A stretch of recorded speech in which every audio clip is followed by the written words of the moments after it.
네, 오늘은 옥중서신 9번째 시간, 빌립보서로는 세 번째 시간 3장 말씀을 함께 나누겠습니다. 바울의 옥중서신은 네 권이 있죠. 에베소서는 교회에 대한 말씀을 했고, 빌립보서는 기쁨에 대한 말씀을 합니다. 그런데 이 빌립보서 이야기를 보면 기쁨인데 그 상황을 초월한 기쁨을 말합니다. 사실 모든 사람들은, 우리를 포함한 모든 사람들은 그 상황 속에 있는 존재입니다. 내가 어떤 상황 가운데 있는가, 그 상황 때문에 기쁘기도 하고 슬프기도 하고 고통스럽기도 하고 아프기도 하고. 근데 바울은 자기가 지금 로마 감옥에 구류된 상태, 그 상황이 좋지 못하죠. 불편하고 갇혀 있는 상태, 언제 끌려가서 죽을지 모르는 그런 상태죠. 그런데 바울은 거기서 궁극적인 기쁨을 말하고 있습니다. 1장에서 보니까 그 기쁨을 표현하면서 빌립보 교회 성도들을 위해서 내가 이렇게 기도하겠다 그랬고, 사실 나는 여기서 죽는 게 더 좋다. 나는 차라리 여기서 죽어서 하나님 앞에 가는 게 훨씬 더 나 개인으로 보면은 편한데, 그런데 내가 살아야 할 이유는 너희 믿음의 진보와 기쁨을 위함이다. 그래서 자기 삶의 존재 근거와 이유를 이 성도들의 믿음의 진보에다가 두고 있었습니다.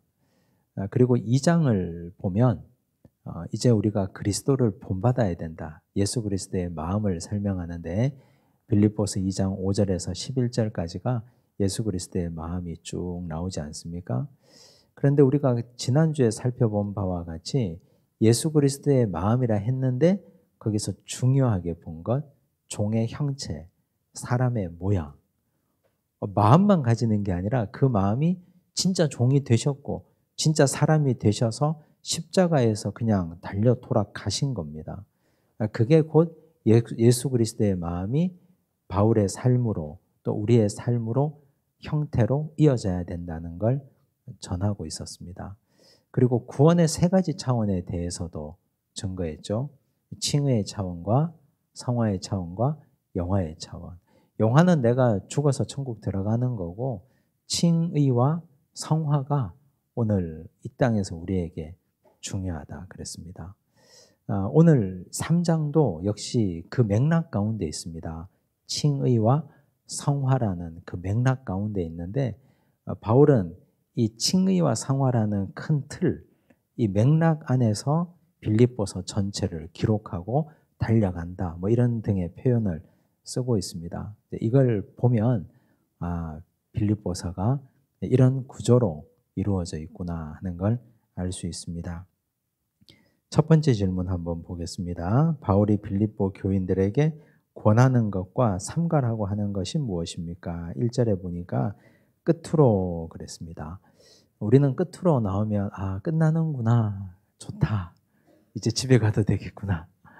근데 바울이 여기서 끝으로라고 해놓고 3장도 제법 길고 4장까지 또 나오거든요.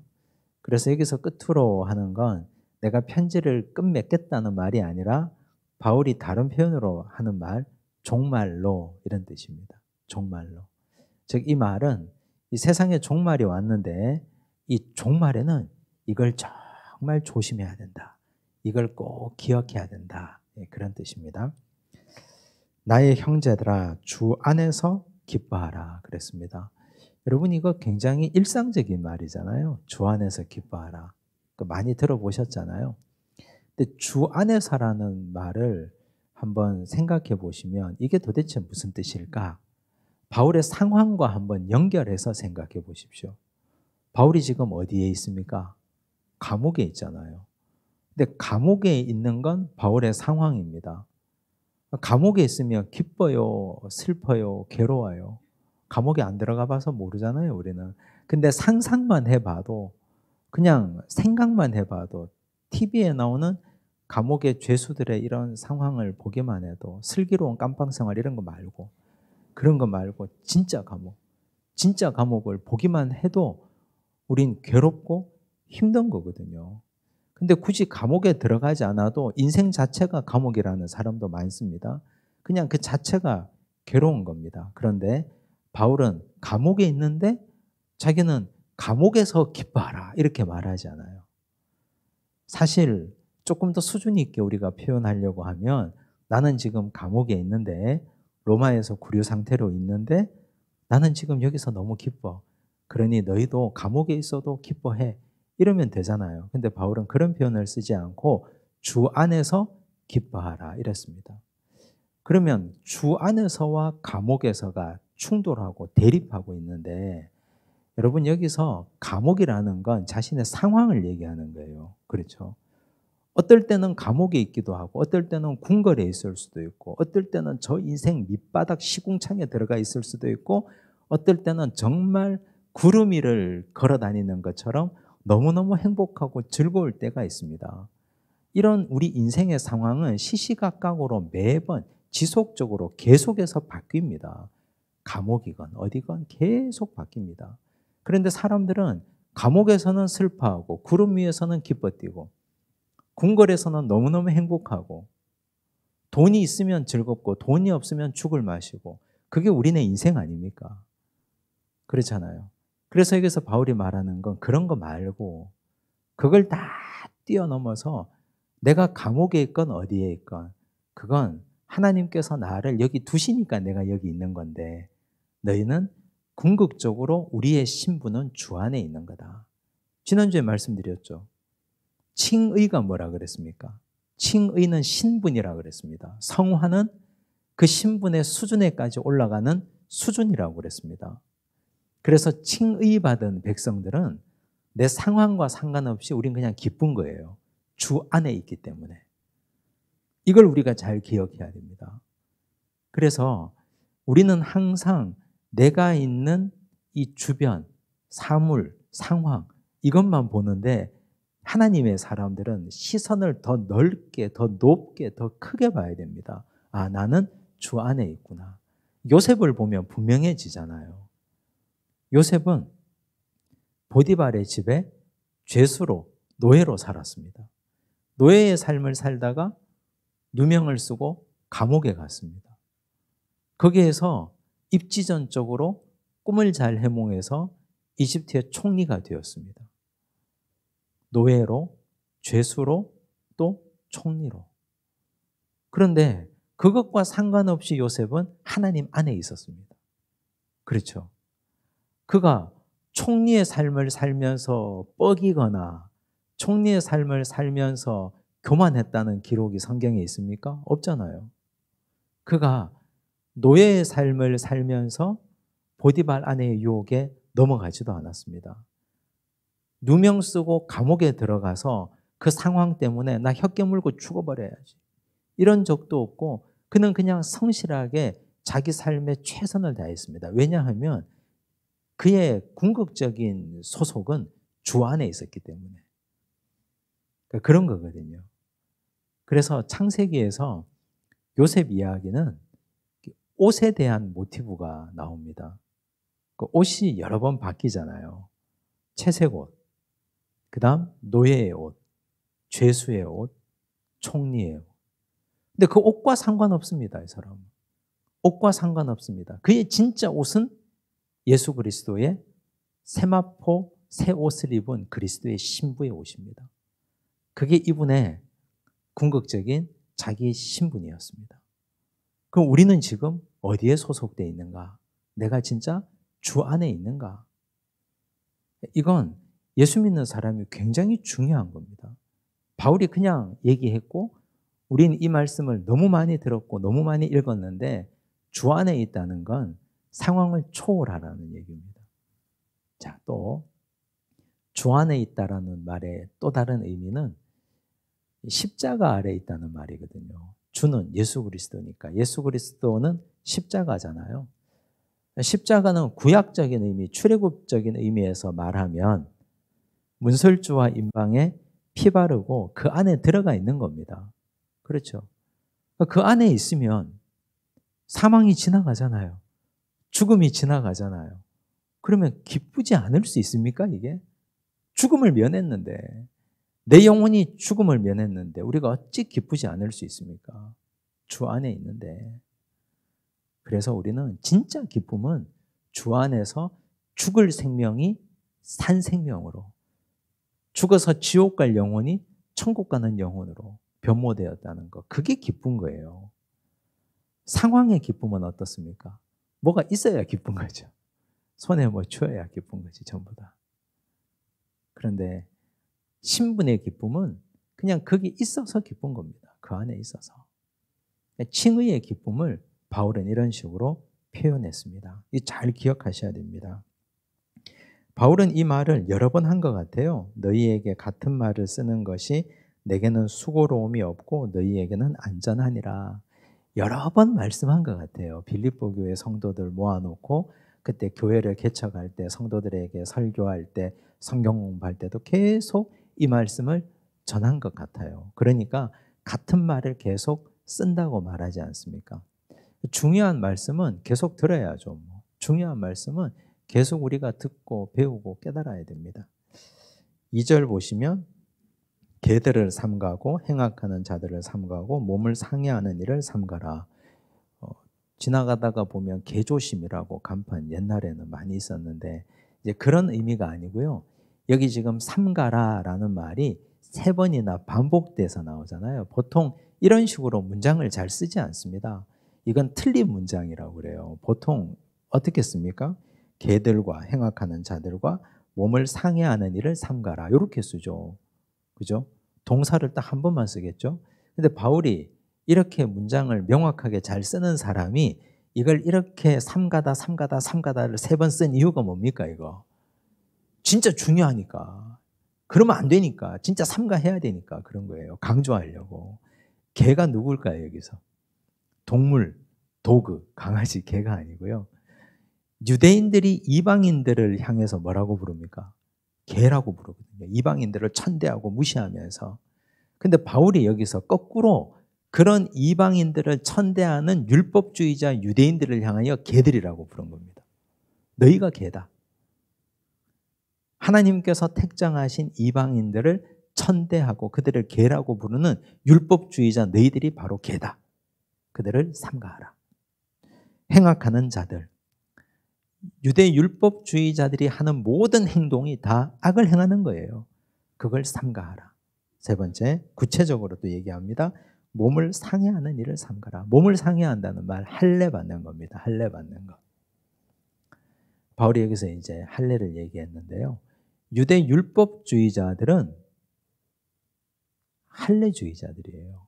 할례 받아야 구원받는다. 할례 받아야 너희가 아브라함의 자손이다. 그렇게 가르쳤거든요. 그래서 그걸 강조하고 그런 일을 계속 지속적으로 가르쳤습니다. 그걸 하지 말라 그랬습니다. 왜 그런가 볼게요. 그거 보기 전에 기쁨에 대한 이야기를 조금 더 하고 넘어가야 되는데 주 안에서 기뻐하라. 도대체 얼마나 기뻐하라는 건가? 이 기뻐하라라는 단어가 헬라어로 보면 카이로라는 단어인데요. 카이로 많이 들어보셨죠? 어느 나라의 수도잖아요. 카이로. 그런데 이 카이로라는 말이 마태복음 2장 10절에 나와요. 마태복음 2장 10절을 보면 이때 나옵니다. 그들이 별을 보고 매우 크게 기뻐하더라. 이 그들이 누굽니까? 동방박사들. 동방박사들이 다윗의 별을 본 거예요. 그 별을 보고 확 따라가서 아기 예수께 경배하지 않습니까? 근데 그들이 기뻐할 때 그 기쁨 카이로 같은 단어거든요. 그럼 동방박사들이 별을 볼 때 그 기쁨이 어땠을까요? 평생 동안 별을 연구하는 사람들이에요. 평생 동안 그 왕의 별, 다윗의 별이 나타나기를 기대하고 그 별을 소망했던 사람들이 진짜 별을 봤거든요. 그때 그 기쁨이에요. 그래서 환희에 찬 기쁨, 궁극의 기쁨, 최상의 기쁨을 이렇게 표현한 겁니다. 그래서 우리가 주 안에 있으면 죽음이 지나가고 생명을 얻었으니까 그 기쁨이야말로 박사들, 동방박사들이 별을 발견한 그 기쁨, 그리고 아기 예수께 경배하는 그 기쁨, 거기에 비견될 만한 기쁨이다. 그런 뜻입니다. 자, 고린도후서 11장 13절 말씀을 보시면요. 유대 율법주의자들 이렇게 말했습니다. 그런 사람들은 거짓 사도요 속이는 일꾼이니 자기를 그리스도의 사도로 가장하는 자들이니라. 이런 자들이 개들이고 행악하는 자들이고 할례 받아야 구원받는다라고 가르치는 자들입니다. 그러면 진짜 할례, 참된 할례를 받은 자들이 누굽니까? 여러분, 할례가 뭡니까? 할례가 살을 끊어내는 거잖아요. 누가 제일 먼저 받았습니까? 아브라함과 그 가족들이 제일 먼저 받았잖아요. 근데 할례는 끊어내는 건데 이 끊어내다는 게 의미와 상징이 중요합니까? 행위 자체가 중요하겠습니까? 중요한 건 의미거든요. 하나님께서 왜 할례를 명하셨는가? 할례 명령은 창세기 17장에 나옵니다. 근데 창세기 16장 사건이 뭐예요? 아브라함이 하갈을 통해서 이스마엘을 낳는 장면이에요. 17장이 시작되면서 하나님이 너는 내 앞에서 완전하라 그랬거든요. 그리고 하나님이 할례 명령을 내립니다. 끊어내라는 거거든요. 끊어내는 건 결단하는 것, 잘라내는 겁니다. 그럼 아브라함이 과거에 잘못된 행위를 끊어내는 것 아닙니까? 그건 한번 끊어내가지고 잊어버리니까 살에다가 새기는 겁니다. 자기 몸에다가, 자기 살에다가. 나는 죄를 끊어냈다. 나는 과거에 나를 단절했다. 그게 할례거든요. 그래서 진짜 할례 받은 사람은 달라져야 됩니다. 과거의 내가 아니에요. 진짜 할례 받은 사람은 과거의 내가 아니라 새로운 내가 돼야 되는 겁니다. 이제는 완전히 거듭나고 완전히 달라지고 생각부터 사고부터 삶이 완전히 뒤바뀌어진 인생을 사는 자가 진짜 할례 받은 사람이거든요. 그런데 바울 시절에 할례를 명하고 할례를 권하는 사람들은 할례를 받아야 너는 우리 편이야. 넌 할례 받아야 아브라함의 자손이야. 구원받은 자야. 그런 사람들이었으니까 바울이 할례를 금한 거죠. 그런 식의 할례는 의미가 없다는 겁니다. 그래서 진짜 할례파가 누구냐? 몸의 할례를 받는 게 중요하지 않다. 3절 보니까 하나님의 성령으로 봉사하며 그랬습니다. 여기 봉사하다, 라트리오라는 단어를 사용하는데요. 라트리오라는 말은 예배드리다라는 뜻입니다. 자, 하나님의 성령으로 예배드리며. 이런 사람이 진짜 할례파예요. 근데 반대의 사람도 있습니까? 그러면 예수님께서 예배에 대해서 뭐라고 말씀하셨습니까? 사마리아 여인을 만나셔서 하나님께 예배하는 자는 영과 진리로 예배할지니라 그랬죠. 그 영으로 예배하는 자 반대는 뭡니까? 육으로 예배하는 거죠. 육으로. 사람들이 육으로 예배한다는 뜻은 예배와 하나님의 은혜를 교환하려고 하는 사람들이 많습니다. 교환의 가치로. 내가 하나님께 예배를 드렸으니, 내가 하나님께 봉사를 했으니, 내가 하나님께 헌금을 드렸으니 하나님은 나에게 이걸 주십시오. 투자의 개념으로 생각을 하는 거예요. 내가 이만큼 봉헌했습니다. 그러니 이거 주십시오. 교환의 가치로 생각하는 겁니다. 그거는 육으로 드리는 예배예요. 그건 예배가 아니죠. 이방 신전에서나 하는 짓입니다. 그래서 하나님의 성령으로 예배하라. 이 말은 영으로 예배하라. 즉 예배의 정신, 구약에 나오는 레위기 율법의 예배의 정신이 뭡니까? 번제. 다 태워버리는 거잖아요. 내가 없어지는 거예요. 나라는 존재가 사라지고 내가 없어져야 그게 진짜 예배죠. 소재, 곡식을 다 빻아서 고운 가루가 될 때까지 계속 찧어서 빻아서 드리는 예배. 그게 진짜 예배 아니에요? 그런 예배가 하나님의 성령으로 예배 드리는 것입니다. 두 번째, 그리스도 예수로 자랑하고. 예수로 그랬는데요. 여기 로, N입니다. N, 헬라 N, 안에서라는 뜻입니다. 그리스도 예수 안에서 자랑하고. 예수 안에서 자랑한다. 이 말은 자랑할 때 항상 예수를 끼어서 자랑해라. 예수를 통해서 자랑해라 라는 뜻입니다. 예를 들면 이런 거죠. 바울이 그랬죠. 나의 나된 것은 하나님의 은혜다 그랬습니다. 내가 열심히 해서 이렇게 한 게 아니고 나의 나된 것은 하나님의 은혜다. 내가 이렇게 건강한 것 예수께서 나에게 건강을 주셔서 제가 건강합니다. 제가 이렇게 이런 일을 한 것도 하나님이 나에게 은혜를 주셔서 한 겁니다. 그렇게 말하라는 거예요. 근데 그게 말은 쉬운데 쉽지 않습니다. 자주 잊어버리고 잘 안 돼요. 그리고 사람은 누구나 자기를 자랑하고 싶은 못된 욕망들이 있으니까 그게 잘 안 되거든요. 세 번째, 육체를 신뢰하지 아니하는 우리가 곧 할례 받아. 진짜 할례 받은 사람은 이 세 가지를 해야 할례 받은 사람이다. 몸의 할례가 할례가 아니고 하나님의 성령으로 예배드리고 예수 안에서 자랑하고 육체를 신뢰하지 않는 것. 육체를 신뢰하지 않는다는 말은 바로 뒤에 구체적으로 나옵니다.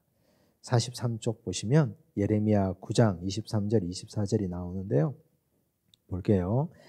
여호와께서 이와 같이 말씀하시되 지혜로운 자는 그의 지혜를 자랑하지 말라. 용사는 그의 용맹을 자랑하지 말라. 부자는 그의 부함을 자랑하지 말라. 근데 여러분 이거 너무 이상하지 않으세요? 당연히 지혜로운 자는 지혜 자랑해야죠. 용맹스러운 자는 자기 용기를 자랑해야죠. 돈이 많은 사람은 자기 돈 자랑해야 세상 사람 맛이 나지 뭐. 돈 자랑도 안 하고 용맹 자랑도 안 하고 지혜 자랑도 안 하고 어떻게 삽니까? 도대체 무슨 낙으로 살라는 말이에요? 이 말은 지혜나 용맹이나 부귀영화, 물질이나 다 하나님께서 주신 거라는 걸 인정하라는 뜻입니다. 하나님께서 지혜도 주셨고 하나님께서 용맹도 주셨고 하나님께서 부귀영화도 주셨다. 이걸 인정하라는 뜻입니다. 여러분 이걸 인정하지 않으면 어떤 일이 벌어질까요? 한번 생각해 보세요. 이걸 인정하지 않으면 내가 지혜가 있어요. 내가 공부를 열심히 했구나. 책을 많이 읽었구나. 나는 타고난 재능이 있구나. 지능이 높구나. 나는 용맹스럽구나. 남보다 힘이 세구나. 나는 돈이 많습니다. 뭐 그런 걸 자랑하기 시작하면 남들을 무시합니다. 나는 이래서 이런 게 많은데 너는 지금까지 뭐 했냐? 지금까지 살면서. 너는 나이가 50이 될 때까지 70이 될 때까지 도대체 뭘 했길래 그렇게 허덕이고 사냐? 사람들을 차별하게 됩니다. 자기를 자랑하기 시작하면. 이걸 자랑하기 시작하면. 그래서 사람을 무시하고 없는 사람을 깔보고 그게 큰 죄 아닙니까? 차별이 거기에서 생기는 겁니다. 세상 사람들은 그렇게 해서 계급을 나누게 됩니다. 그런데 이게 다 하나님으로부터 온 것임을 인정하면 어떻게 됩니까? 하나님 나에게 지혜를 주셨네. 저분에게는 지혜를 주시지 않았어요. 그럼 내가 가진 지혜로 저분을 도와야 되고 하나님 나에게 물질을 주셨는데 저분에게는 물질을 주지 않았어요. 그러면 나의 물질로 저분을 도와야 되고 저분은 하나님이 주신 또 다른 재능이 있고 또 다른 그 무엇인가의 달란트가 분명히 있단 말이에요. 그걸 통해서 내가 또 도움을 받고 그게 공동체가 되는 겁니다. 인정하느냐 인정하지 않느냐 하는 건 굉장한 차이가 있습니다. 자랑하는 자는 이것으로 자랑할지니 곧 명철하여 나를 아는 것과 나 여호와는 사랑과 정의와 공의를 땅에 행하는 자인 줄 깨닫는 것이라. 나는 이 일을 기뻐하노라. 여호와의 말씀이니라. 구약에서부터 이 말씀을 하셨죠. 그죠? 구약에서부터 하셨고 신약도 이 얘기를 하고 있고. 자, 고린도전서 1장 29절을 보시면 이는 아무 육체도 하나님 앞에서 자랑하지 못하게 하려 하심이라. 육체는 자랑할 것이 없습니다. 자랑할 바가 없다는 말이에요. 31절 기록된 바 자랑하는 자는 주 안에서 자랑하라 함과 같게 하려 함이라. 같은 말이에요. 이제 바울이 본격적으로 자기 이야기를 좀 합니다. 그리스도를 만나기 전에 바울은 어떤 인간이었는가? 4절 그러나 나도 육체를 신뢰할 만하면 만일 누구든지 다른 이가 육체를 신뢰할 것이 있는 줄로 생각하면 나는 더욱 그러하다. 자기는 더욱더 육체를 신뢰할 만한 탁월한 존재다. 그러면서 설명을 해요. 나는 8일 만에 할례를 받고 유대인들 아이는 태어나면 8일 만에 무조건 할례를 받거든요. 그날이 대속죄일이든 그날이 어떤 날이든 무조건 난지 8일 만에 할례를 받도록 되어 있습니다. 이스라엘 족속이에요. 베냐민 지파요. 근데 여러분 베냐민 지파인 걸 바울이 자랑하는데 베냐민 지파가 왜 자랑거리가 될까요? 베냐민 지파인 게 여러 가지 이유가 있어요. 첫째는요. 제일 중요한 이유가 야곱의 12아들 중에 베냐민만 가나안 땅에서 태어났습니다. 그렇죠. 나머지 11명 요셉까지는 밧단 아람 하란에서 태어났습니다. 베냐민만 가나안에서 태어났습니다. 또 두 번째, 이 12지파가 땅을 분배받고 나눌 때 남쪽 지방에 유다 지파와 베냐민 지파 두 지파가 있었는데 성전이 세워진 그 자리가 베냐민 지파의 관할 지역입니다. 그리고 이스라엘 지파의 이스라엘이라는 큰 나라의 12지파 연합체의 첫 번째 왕이 베냐민 지파 기스의 아들 사울입니다. 그런 자부심이, 물론 사울이라는 왕은 망한 왕이지만 그런데 그런 자부심이 그들에게 계속 흘러오고 있죠. 모르드게, 에스더의 삼촌 모르드게 베냐민 지파입니다. 그래서 그런 자부심, 베냐민 지파가 사실 별것 아닌 것처럼 제일 막내 지파라서 사람들이 무시하는데 그렇지 않아요. 바울이 드러내고 나는 이스라엘 족속이요 베냐민 지파라고 말하잖아요. 그리고 또 히브리인 중에 히브리인이요. 이걸 사실 이해하기가 좀 어려운데 그냥 히브리인이라고 말하면 되지 왜 히브리인 중에 히브리인이라고 말하느냐. 그 당시 좀 정황과 관련이 있는데 히브리인들이 두 종류가 있었습니다. 하나는 헬라파 유대인들이 있었고 히브리파 유대인들이 있었습니다. 무슨 말이냐 하면 유대인들이 나라를 잃고 오랫동안 흩어져 살았잖아요. 수천 년 동안. 기원전 586년도에 바벨론에 의해서 나라를 잃고 나서 그들이 1948년에 지금 저 전쟁하고 있는 저 땅을 되찾기까지 그들은 오랫동안 나라가 없었습니다. 지금 이 시기까지, 지금 바울이 시기가 1세기잖아요. 그러면 한 600년 정도 나라가 없는 거예요. 이 사람들은. 그런데 나라가 없으면 유대인들은 자기 혈통상 자기들끼리 결혼하고 자기들끼리 애기 낳고 살겠지만 그들 중에 자기 민족의 언어를 잃어버린 사람들이 있겠죠. 흩어져서 디아스포라로 살면서. 그래서 그 당시에 전체 세계 공용어였던 헬라어, 그리스를 쓰는 사람들을 헬라파 유대인이라고 그랬습니다. 우리로 치면 미국에 이민을 갔어요. 미국에 이민을 할아버지 때 갔어요. 그러면 그 아들, 손자 때쯤 되면은 한국말 전혀 못합니다. 국적이 미국인이라는 게 문제가 아니라 한국말이 이상하고 낯선 거예요. 못 써요, 그냥. 그냥 피만, 생긴 것만 한국 사람이지 그냥 미국 사람이죠.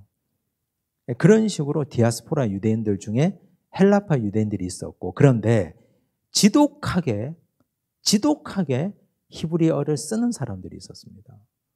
바울은 길리기아 다소에서 나왔거든요. 지금으로 치면 터키 남쪽 사람들이, 남쪽이 자기 고향이에요. 팔레스타인 가나안 땅에서 태어난 것도 아닙니다. 디아스포라 유대인이에요. 근데 자기 아버지 때부터 그 윗때부터 지독하게 히브리어만 쓰는 겁니다. 자기 민족의 언어. 그걸 히브리인 중에 히브리인이라고 말하는 겁니다. 이게 얼마나 자랑스럽겠습니까? 얼마나. 그러니 그 혈통과 그 피에서 내려오는 그 지독함을 한번 생각해 보십시오.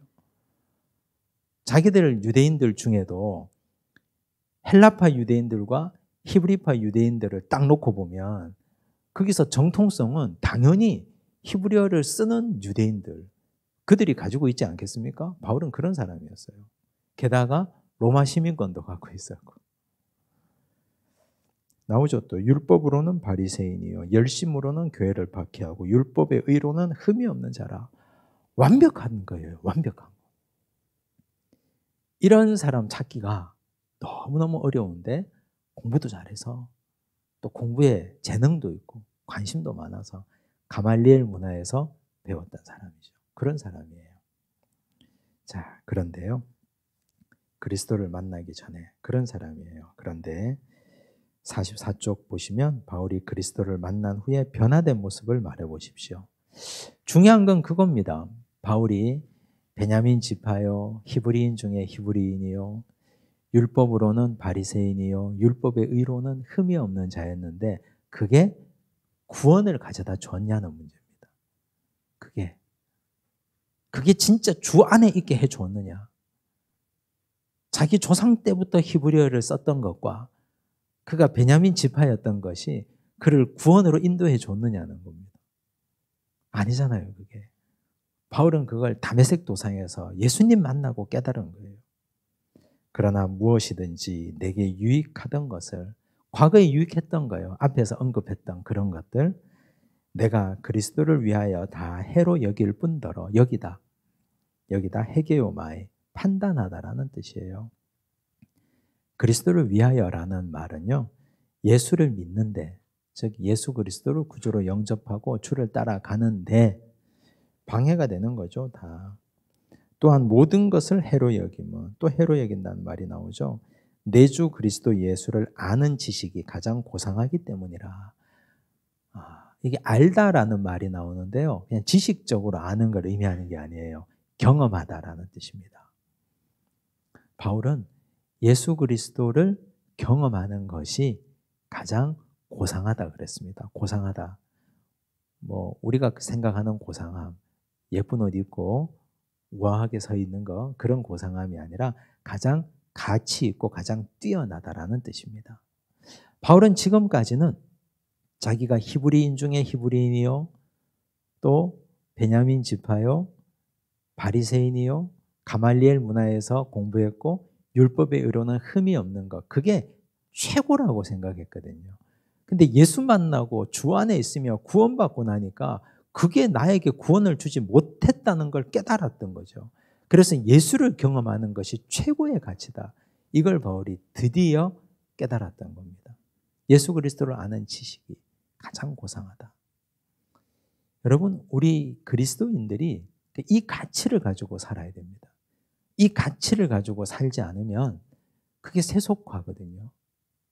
과거에는, 우리나라 선교 초기에는 예수 그리스도를 아는 지식이 가장 최고의 가치였던 적이 있었죠. 그런데 지금은 교회가 세속화되니까, 교회가 세상을 따라가다 보니까 교회의 최고의 고상함은 예배당을 크게 짓는 게 됐어요. 예배당을 멋지게 장식하는 게 됐어요. 성도가 많이 모이는 교회를 만드는 게 되고, 헌금 많이 하는 교회를 만드는 게 되고, 그게 가장 고상한 게 돼버렸어요. 사람들도 그런 교회에 출석하는 게 가장 자부심이 있는 게 돼버렸습니다. 근데 그건 가장 고상한 게 아니잖아요. 그게 뭐 고상한 겁니까? 그건 고상하지 않죠. 돈만 있으면 다 하는 건데. 은행 가서 돈만 빌리면 얼마든지 할 수 있는 건데, 진짜 고상한 거는 예수 그리스도를 아는 지식이죠. 그리스도를 경험하는 거. 그리스도를 경험하고 예수 그리스도 안에서 내가 주 안에서 기쁨을 누리고 사는 거. 바울이 그걸 말하고 있지 않습니까? 내가 그를 위하여, 그리스도를 위하여 모든 것을 잃어버리고 배설물로 여김은 그리스도를 얻고 그 안에서 발견되려 함이니 그랬어요. 자, 우리 예수 믿는다는 것은요, 대가지불이라고 생각합니다. 왜냐하면 예수님이 그 말씀을 하셨거든요. 누가복음 9장 23절을 한번 보십시오. 예수님이 이렇게 말씀하셨습니다. 또 무리에게 이르시되 아무든지 나를 따라오려거든 자기를 부인하고 날마다 제 십자가를 지고 나를 따를 것이니라 그랬습니다. 여러분, 십자가를 지면서 부귀영화 함께 지고 갈 수 있습니까? 십자가 지는 게 어렵거든요. 이게 십자가가 나에게 주어진 십자가, 내 몫의 십자가를 지고 가기가 무겁잖아요. 그러면 다른 걸 내려놔야 돼요. 이렇게 다른 걸 좀 놓고 그리고 십자가를 져야 돼요. 그래서 십자가를 지고 예수님 따르려면 좀 포기하는 게 있어야 됩니다. 근데 사람들은 포기하지 않으려고 그래요. 포기하기가 싫거든요. 그 바울이 그랬잖아요. 바울이 그를 위하여 모든 것을 잃어버리고 배설물로 여김은 그 다음에 그리스도를 얻고 그랬습니다. 그리스도를 얻으려면 대가지불이 필요하거든요. 근데 그 대가지불은 내가 돈을 주고 사는 의미가 아니에요. 가치 교환의 의미가 아니라 모든 걸 포기하고 그리스도를 얻는 겁니다. 감추인 보화의 비유처럼 가서 자기 있는 걸 다 팔아 그 밭을 샀느니라 그랬잖아요. 근데 우리는 부자 청년처럼 그걸 하기 싫습니다. 불편하고. 오히려 예수 그리스도를 팔아서 은 30을 얻고 싶지. 가룟 유다처럼. 예수 그리스도를 팔아서 예수 그리스도를 모른다고 부인하고 내 생명을 얻고 싶지. 사람들은 반대로 살고 싶거든요. 그래서 신앙생활이 거꾸로 가는 겁니다. 진짜 신앙생활은 대가지불하는 겁니다. 믿음의 대가지불. 나는 대가지불을 얼마나 하고 살고 있는가. 사람들이 참 그걸 못하는 것 같아요. 그러니까 그게 되면 존경받고 그게 되면 하나님의 사랑을 받죠. 자, 9절 보시면 그 안에서 발견되려 함이라 그랬습니다. 그 안에서. 그 안이 뭡니까? 그가 뭡니까? 누굽니까? 예수 그리스도 안에서 발견되고 싶은 거죠, 바울이. 자기는 주 안에 있고 싶은 거예요. 아까 말한 것처럼. 감옥 안에 뭐 이런 거 필요 없어요. 그냥 주 안에 있고 싶은 거예요. 내가 가진 의는 율법에서 난 것이 아니요 오직 그리스도를 믿음으로 말미암은 것이니 곧 믿음으로 하나님께로부터 난 의라. 우린 이걸 지난 시간에 뭐로 배웠습니까? 칭의라고 배웠죠. 그죠? 그 바울이 다메섹 도상에서 주님을 만났을 때 그는 의로운 구석이 하나도 없었습니다. 그렇잖아요. 그런데 하나님께서 그를 의롭다고 하신 거예요. 너는 내가 택한 그릇이다 하신 거예요. 그래서 의로워진 거거든요. 그때 신분이 확 바뀌었습니다. 신분이 바뀌었어요. 이게 칭의잖아요. 그러면 신분이 바뀐 칭의에서 끝나지 않고 그 다음에 뭐가 시작됩니까? 성화가 시작되는 거죠. 수준을 그 신분에 맞게까지 끌어올려야 되니까. 그래서 10절부터는 9절까지는요, 칭의를 얘기했고요. 10절부터는 성화를 얘기하는 겁니다. 이제 그 개념을 갖고 10절을 보셔야 돼요. 내가 그리스도와 그 부활의 권능과 그 고난에 참여함을 알고자 하여 그의 죽으심을 본받아 그랬죠. 이제 본받는 거예요. 성화의 삶을 살아가니까. 근데 뭘 본받았어요? 죽으심을 본받는 거예요. 죽으심을 본받는다는 말은 나도 죽겠다는 거 아닙니까? 예수처럼. 어떻게 해서든지 죽은 자 가운데서 부활에 이르려 하노니. 죽어야 부활하니까. 죽어야 부활하니까. 이게 기독교의 진리니까요. 내가 이미 얻었다 함도 아니요 온전히 이루었다 함도 아니라 오직 내가 그리스도 예수께 잡힌 바 된 그것을 잡으려고 달려가노라. 그리스도 예수께 잡힌 바 된 그것이 뭡니까? 예수 그리스도가 잡고 있는 거. 구원 아닙니까? 구원. 영화의 차원의 구원. 그걸 위해서 달려간다. 성화의 삶을 성실하게 살아간다라는 뜻입니다. 그래서 10절부터는 바울이 성화의 삶을 결단하고 그걸 고백하는 겁니다. 근데 여기서 성화의 삶에서 바울이 중요하게 붙잡은 게 뭡니까? 죽으심과 부활입니다. 성화는 잘 죽는 게 성화입니다. 잘 죽어야 됩니다. 바울이 고린도전서 15장에서도 자주 얘기했죠. 나는 날마다 죽노라. 자기 의를 죽이는 게 그게 성화의 삶의 핵심입니다. 자기 의를 죽이는 거. 내 의가 죽으면 그리스도의 의가 나타나잖아요. 내 의가 죽으면 다른 사람이 좀 숨을 쉽니다. 근데 가정에서 보세요. 내 의가 살아서 펄떡펄떡 숨쉬고 날뛰고 있으면 다른 사람들이 숨을 잘 못 쉬어요. 내 의가 좀 죽으면 다른 사람들이 얼굴에 화색도 돌고 우리 가족들이 좀 숨을 좀 쉽니다. 모든 공동체가 그런 것 같아요.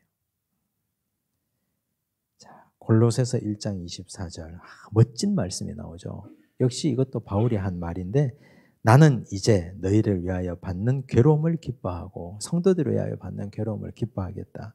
그리스도의 남은 고난을 그의 몸된 교회를 위하여 내 육체에 채우노라. 와, 너무너무 멋진 말씀 아니에요? 그리스도의 남은 고난이 있습니까? 그리스도는 고난 다 당하고 십자가에 달려 돌아가셨어요. 완벽하게 돌아가시고 완벽하게 부활하셨습니다. 근데 바울이 말하는 그리스도의 남은 고난이 뭡니까? 교회예요, 교회 이거. 왜냐하면 교회의 머리가 누굽니까? 예수 그리스도잖아요. 우리는 그 몸의 지체잖아요.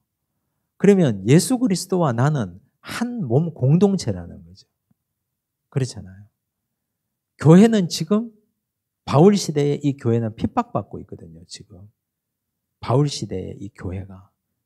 그래서 그 고난을, 남은 고난, 교회가 받는 이 고난을 내가 받겠다. 내 육체에 받겠다. 그래서 육체에 받다가 나는 어떻게 되겠다? 죽어버리겠다. 그러면 부활하니까. 바울이 그 결단을 하는 거죠. 그럼 우리는 예수 그리스도를 머리로 하는 교회 공동체 성도들 아닙니까? 그러면 예수 그리스도가 머리가 된 교회의 지체로서 나는 어떤 고난에 동참하고 있습니까? 이 교회가 당하는 고난, 교회가 이 시대의 아픔을 짊어지고 나가야 되는 이 고난, 교회가 함께하는 일에 나는 지체로서 발가락 하나라도 혹은 새끼손가락 하나라도 나는 그 지체가 되어서 함께 그 고난을 내 육체에 채우고 감당하고 있는가? 그게 성화의 삶이라고 그랬는데, 그게 성화라고 그랬는데, 고난은 받고 싶지 않고 영화에만 이루고 싶다. 그 말이 안 돼요. 칭의는 있는데 성화를 건너뛰고 영화로 갈 수 없잖아요. 근데 성화의 삶에서 핵심은 죽음이라 그랬습니다. 근데 그 죽음은 교회의 고난에 동참하는 걸 통해서 이루어진다고 말하는 겁니다.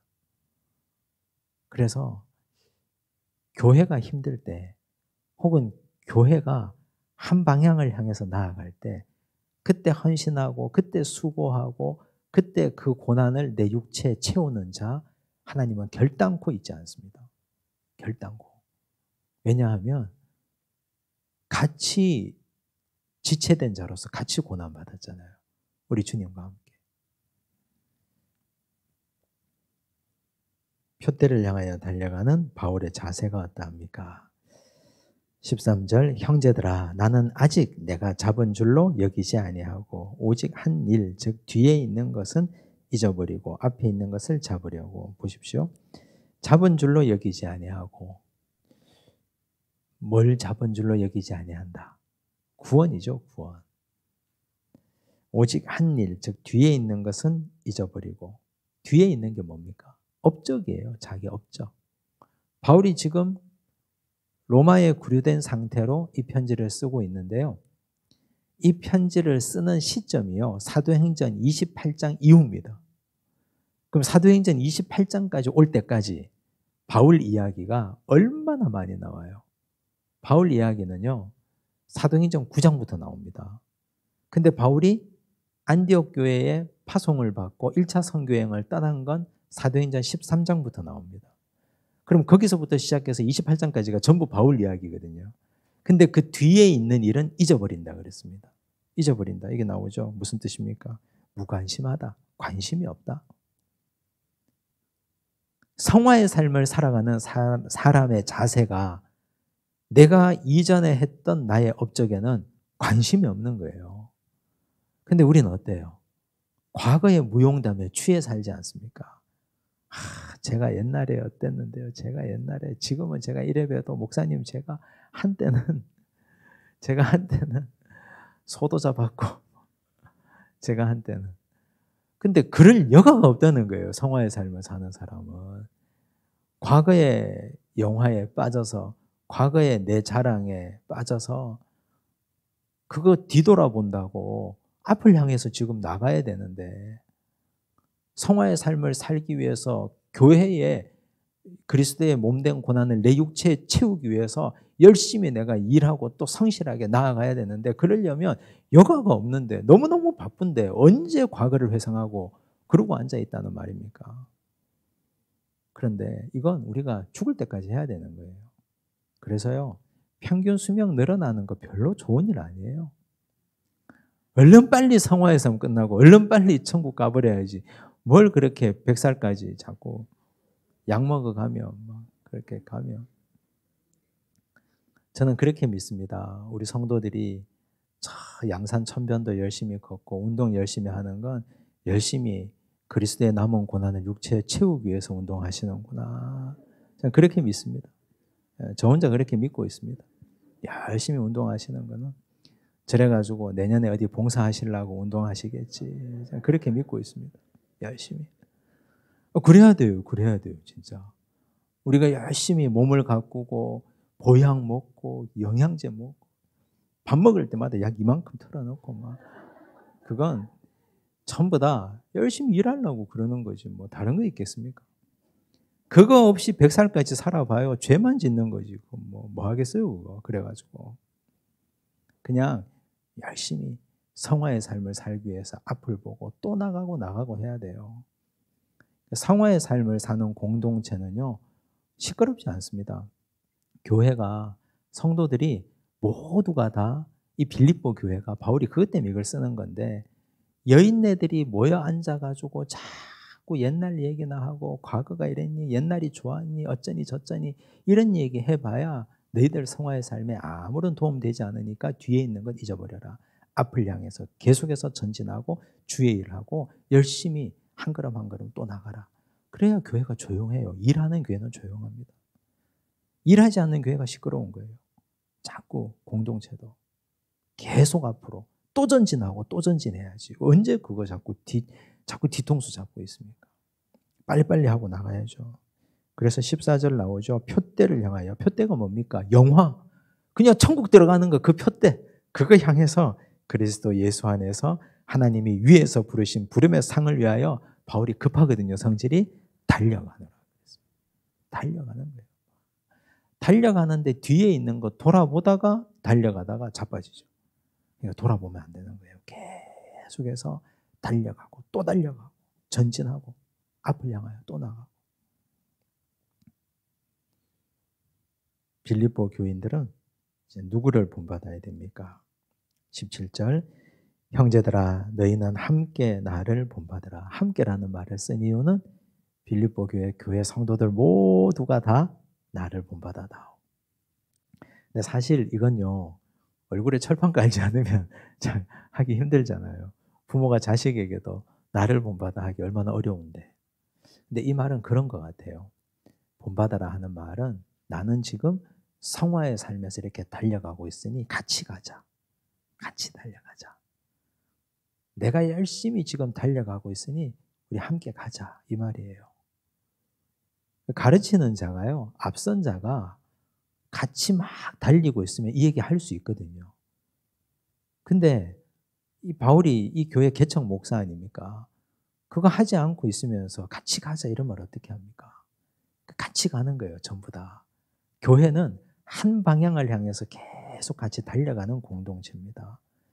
표대를 향해서. 그 표대가 기껏해야 우리 교회 1000명 되게 해주세요. 1500명 되게 해주세요. 2000명 되게 이따위 표 말고요. 이런 거 좀 너무 수준 낮지 않아요?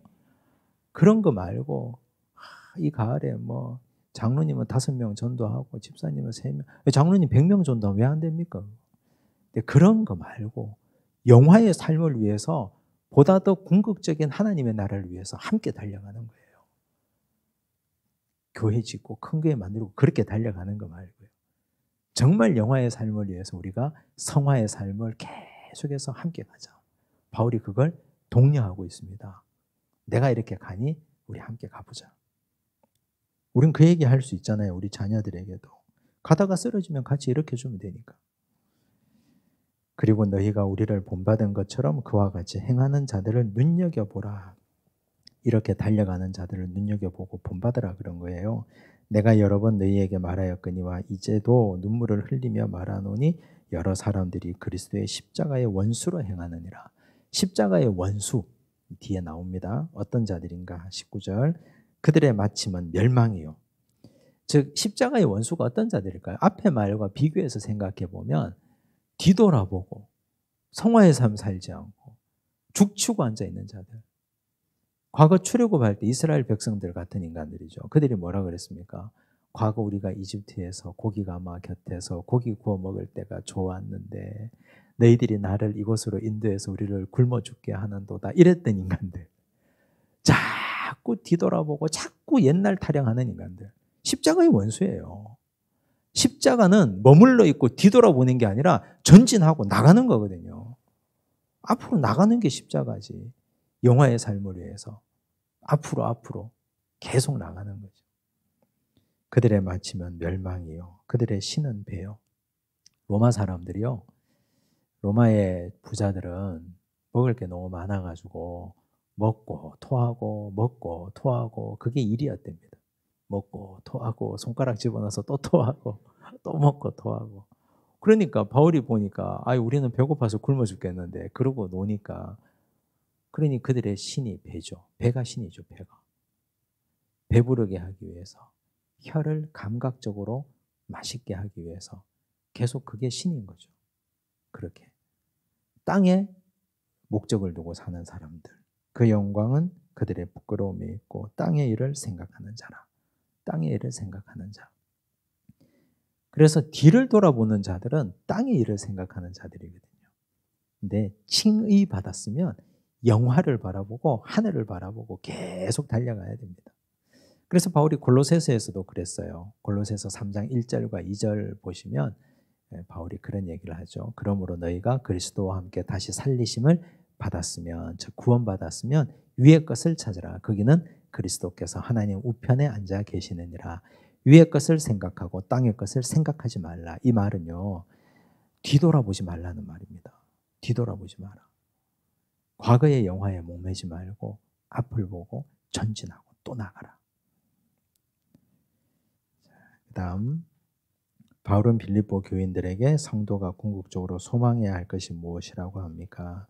그러나 땅의 일을 생각하는 자들이 이렇게 많으나 우리의 시민권은 하늘에 있는지라. 그렇죠. 시민권 따려고 하늘로 가야죠. 계속. 거기로부터, 즉 하늘로부터 구원하는 자 곧 주 예수 그리스도를 기다리노니.